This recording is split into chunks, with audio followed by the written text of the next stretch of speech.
Kami dari kelompok 3 akan melakukan eksperimen tentang benda-benda yang dapat ditarik oleh magnet.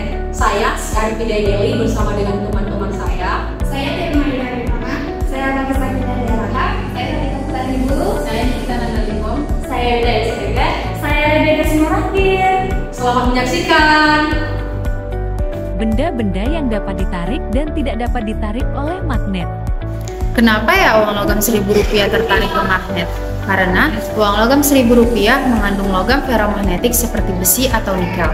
Sifat magnetik ini dijelaskan oleh teori orbital molekul, di mana elektron tak berpasangan dalam orbital menyebabkan terbentuknya momen magnetik.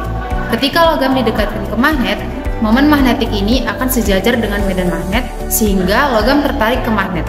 Nah, contoh selanjutnya itu paku. Kenapa ya paku bisa tertarik oleh magnet? Karena terbuat dari bahan ferromagnet seperti besi. Saat paku didekatkan ke magnet, medan magnet mempengaruhi atom-atom di dalam paku, membuatnya menjadi magnet sementara. Ini menyebabkan paku tertarik dan menempel pada magnet.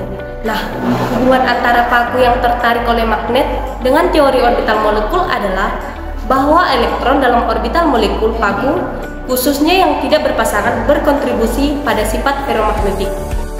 Nah, contoh selanjutnya itu mengapa sih jarum pentol itu dapat tertarik oleh medan magnet atau medan magnet? Dikarenakan jarum pentol dapat tertarik oleh magnet karena terbuat dari bahan ferromagnetik seperti besi, di mana bahan ini memiliki sifat yang memungkinkan elektron di dalamnya untuk menyelaraskan diri dengan medan magnet. Ketika jarum pentol didekatkan ke magnet, di mana medan magnet akan menginduksi magnetisasi pada jarum pentol sehingga jarum tersebut menjadi magnet sementara dan tertarik oleh magnet yang lebih kuatnya. Contoh lainnya adalah rol besi. Rol besi tertarik oleh magnet karena besi termasuk bahan yang bersifat ferromagnetik. Bahan ferromagnetik seperti besi memiliki banyak partikel kecil yang disebut domain magnetik. Ketika magnet mendekati besi, medan magnet dari magnet tersebut menyebabkan domain-domain ini menjadi sejajar, sehingga besi pun menjadi seperti magnet sementara dan tertarik oleh magnet asli. Sederhananya, magnet menarik besi karena besi dapat menjadi magnet kecil yang berada di dekat oleh magnet. Nah, contoh selanjutnya, tutup plastik tidak tertarik oleh magnet karena plastik adalah bahan non-magnetik.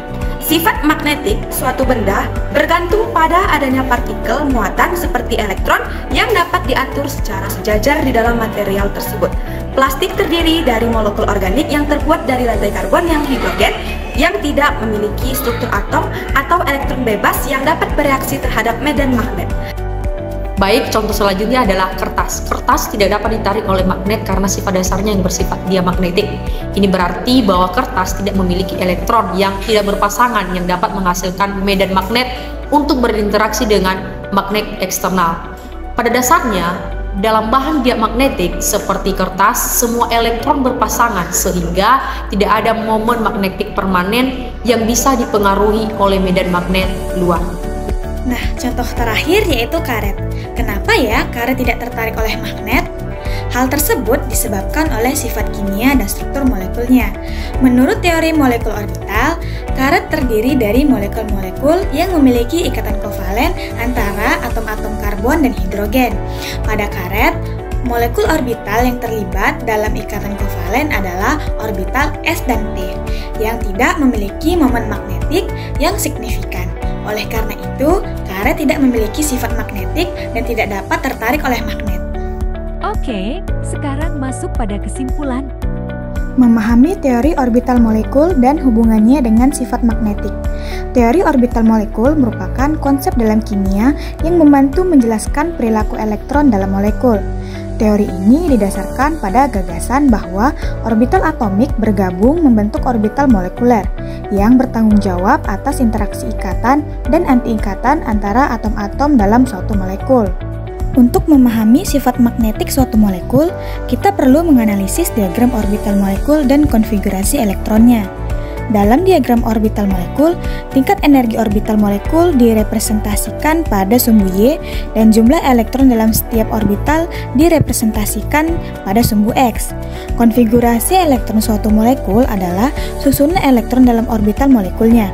Konfigurasi ini menentukan sifat magnetik molekul karena memengaruhi jumlah elektron tidak berpasangan yang ada.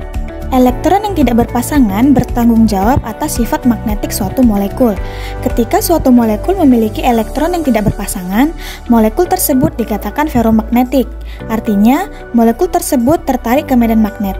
Di sisi lain, jika semua elektron dalam suatu molekul berpasangan, molekul tersebut dikatakan diamagnetik. Artinya, molekul tersebut ditolak oleh medan magnet.